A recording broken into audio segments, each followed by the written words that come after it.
Interviewing Mickey Herskovits in New York in English. Welcome. Do I need to? My name is Deborah Lewin, Deborah-Lewin. I'm interviewing Mickey Herskovits, Mickeyherskovits. We are in New York, and we're conducting the interview in English. It's April 4th, 1995. Hello. Could you tell us your name? My name is Mickey Herskovits, Herskovits. And what is the date of your birth? March 1st, 1925. And where were you born?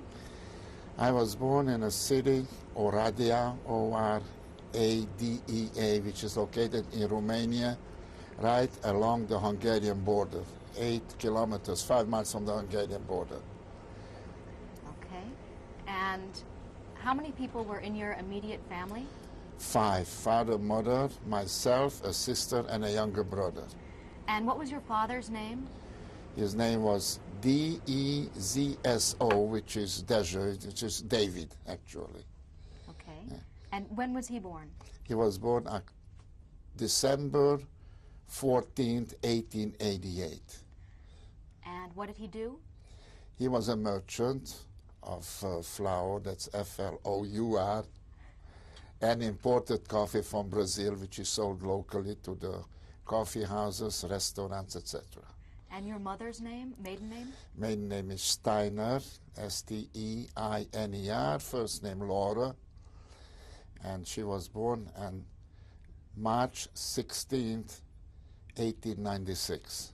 And she was a housewife, took care of us. Okay. Could you tell us a little about the town? As I mentioned, I come from Oradea, which is a part of Romania.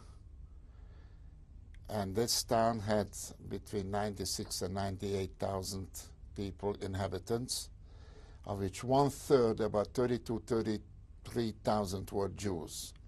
We had all kinds of Jews, rabbinics, scholars, merchants, artists, soccer players, and painters, and what have you. It was a very nice community. Most of the time, everybody agreed with everybody, without any major skirmishes or any big fights. Do you mean between the Jews and the Between Gentiles? Between the Jews. Gentiles, pretty much, at least up till the war years, which probably will come back later, were normal and friendly. Again, we would always have little skirmishes, disagreements, fights, etc., but normally life was pretty normal. Did you have siblings? I had a sister, as I mentioned before, and a brother, a younger sister, who was born in July 21, 1926. Her name is, or was, I don't know if she's still alive, Claire, or Clary in Hungarian. My younger brother, Alexander, or Shai in Yiddish. His birthday is October 4, 1927. And did you go to a Jewish school? We went to the Jewish school. The Jewish community has their own school, elementary, and what you people call junior high school. We call that in gymnasium over there. We finished that one, and by that time was pretty close to wartime. Also, we went to yeshiva, basically the beginners, and then away from home in a different city in yeshiva we learned. So what was the structure of an average day like for you? An average day was school years, were about school was 8:30, 8:45 in the morning, till about 1:30. Then we had about an hour and a half luncheon break, and back to the Hebrew school, which we called Cheder in those days. And then this goes on, and after I finished the gymnasium or the junior high school, I went to yeshiva away from home, a different city, for full time. Over there we started to learn like 4 or 5 in the morning, and intermission for the morning services and breakfast, back to yeshiva, and lunch break and evening, and then till about 8, 9 o'clock at night. Did you sleep at that school? Did you sleep there? Or Yes, we slept there. This was away from home. We had not in the school itself. This was like each one of us had 4 or 5 of us in a room with private people. What was the name of the school? The name was just yeshiva of the name of the city, because I was in different cities. In this case, the first one called Szekuyen, or Székely in Hungarian. And over there we were living by a certain lady who had about 5, 6 of us in a room, which was an accepted situation where the boys live or exist while in the yeshiva. Could you spell the name of that city? S-A with a dictionary, C-U-N-E-N-E. In Hungarian it was a different name. It's pretty close to it. S-Z-E-K-E-L-Y-H-I-D.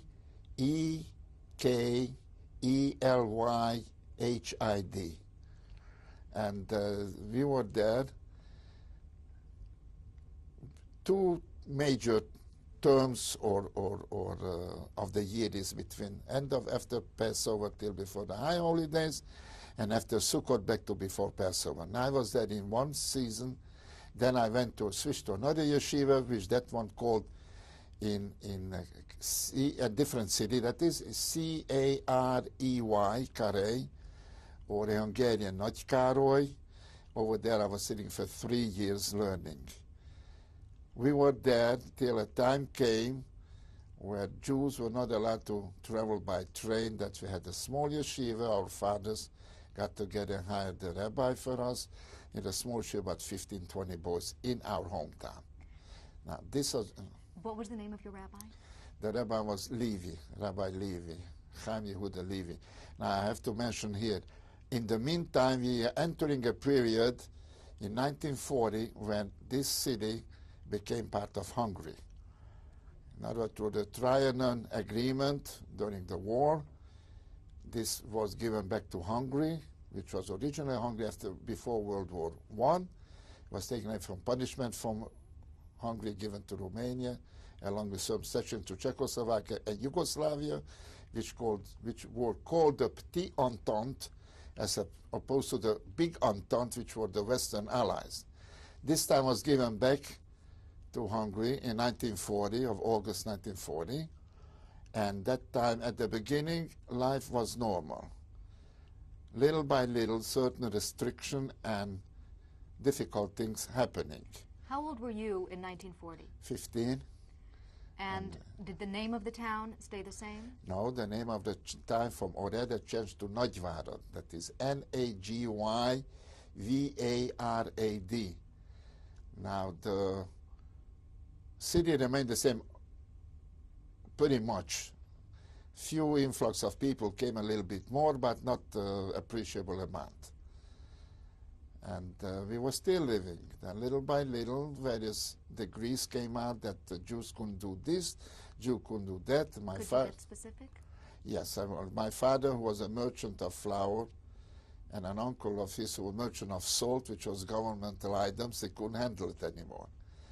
Coffee was, of course, closed off from importing from Brazil. Now, one was forced to do a little bit of black marketing in order to able to survive. Rationing came in.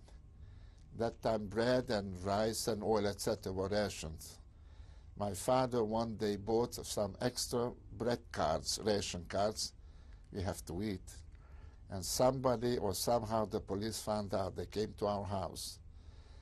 And I wanted to save my father, and I said, he has nothing to do with it, but I did all the thing. They didn't believe us. They took my father, my mother, and myself to the police station. Over there, my father, which I found later, was beaten for an hour and a half. They didn't touch my mother, and they took me upstairs.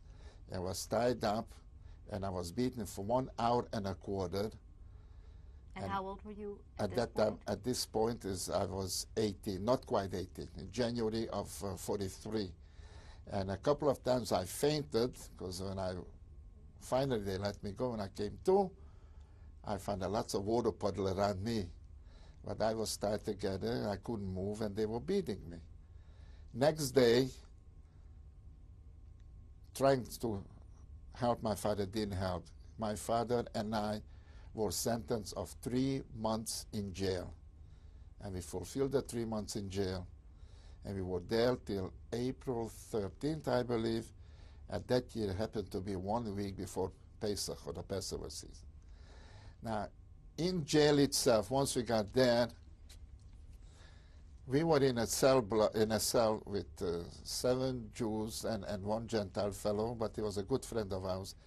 This was not murderers or burglars, it was black marketeers. So we had a little bit of better treatment. In a sense, we were allowed to get food from the outside.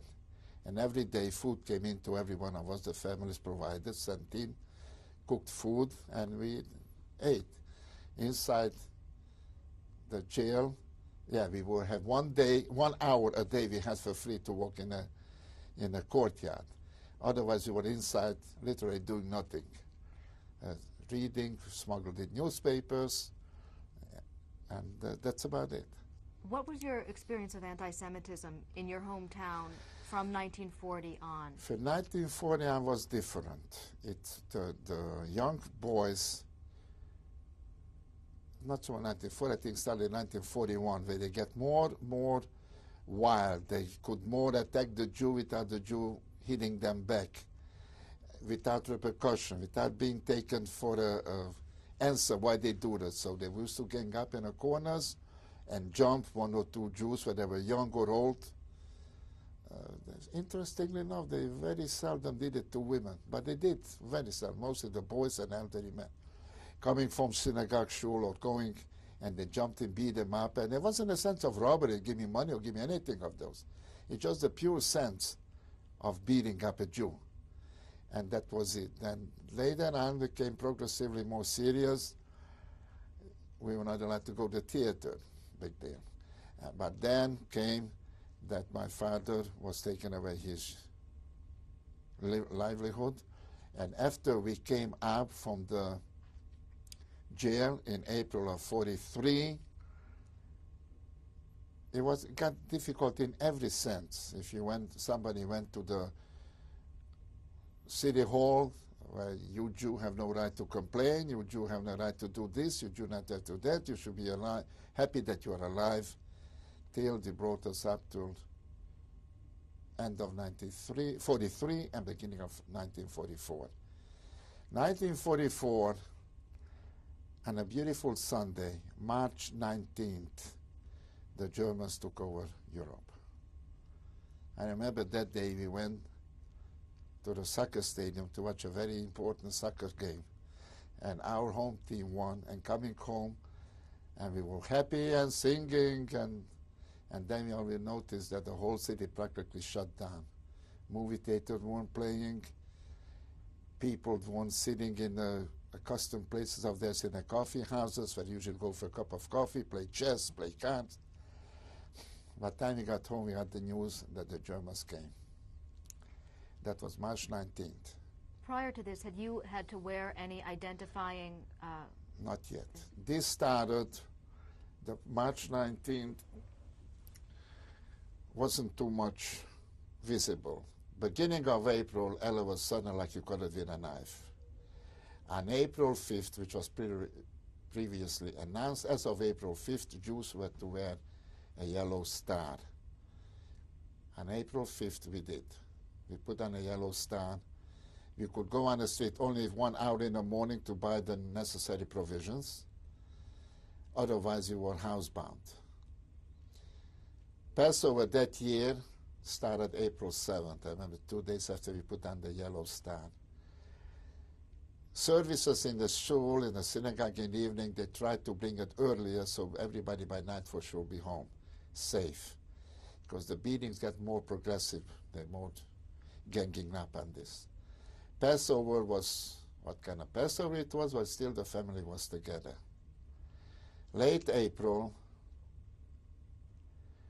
some Jewish boys were grabbed from the street and forced, I wasn't among them though, but a couple of my friends were, they were forced to start building a wall made of boards around a certain section, which ultimately became the ghetto. The Jewish committee, which they